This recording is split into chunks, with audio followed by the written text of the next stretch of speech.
kombucha is basically it's a culture. A fermented beverage? Well, from what I understand, it's a fermented, aged bacteria that is beneficial to intestinal flora.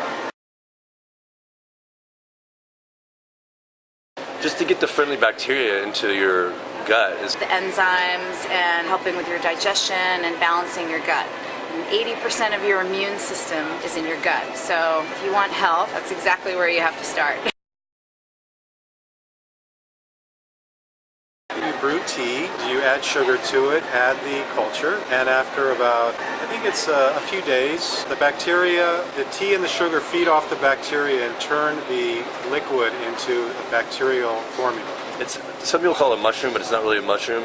The acronym, what they call it is SCOBY. I think of it's like a jellyfish. I remember my days of body surfing out in the ocean and running across a jellyfish.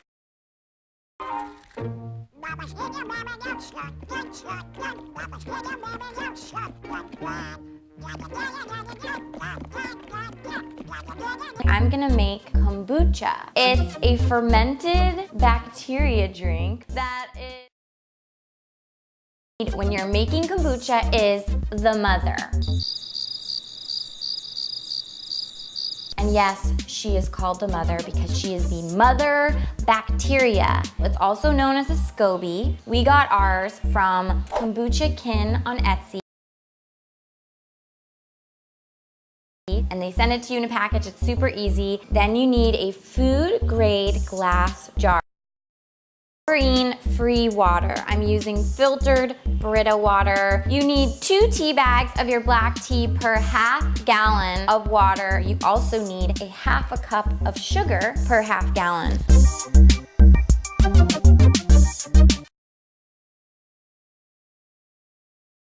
Brewed my tea and then let it cool because we don't want to introduce anything too hot to the mother. Leave this in a nice temperate place. You want to use a washcloth or a cheesecloth to cover it. You don't want to seal this because she's going to be eating away and creating more fermentation, so it's going to build up pressure in there. Mother is ready. This is our kombucha that we've been fermenting here in the office for about 2 weeks.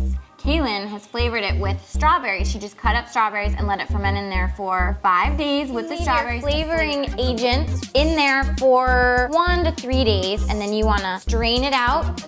You can keep your finished kombucha in the fridge.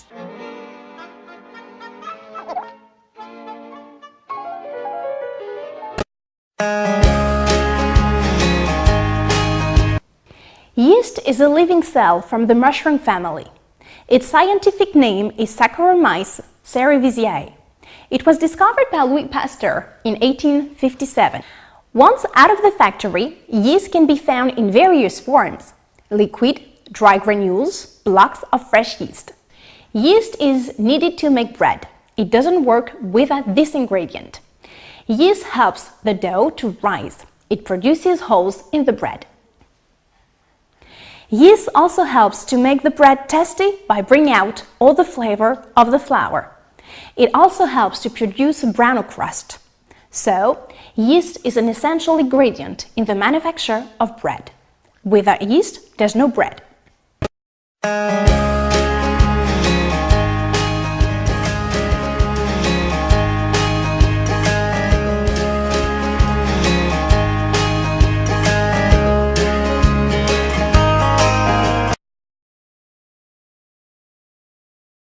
Step 1 was putting the fruit in jars and adding spring. After pouring water in the jars, Miho told us how to look after it.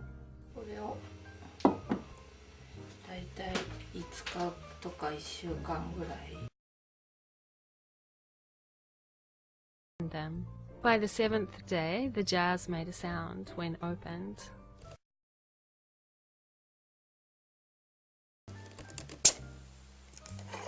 The raisins did really well. You can hear them fizzing.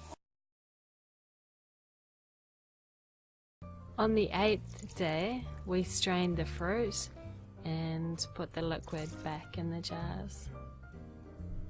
A week later, we out of the big jars. Then she put flour in each of the jars and stirred it. できました。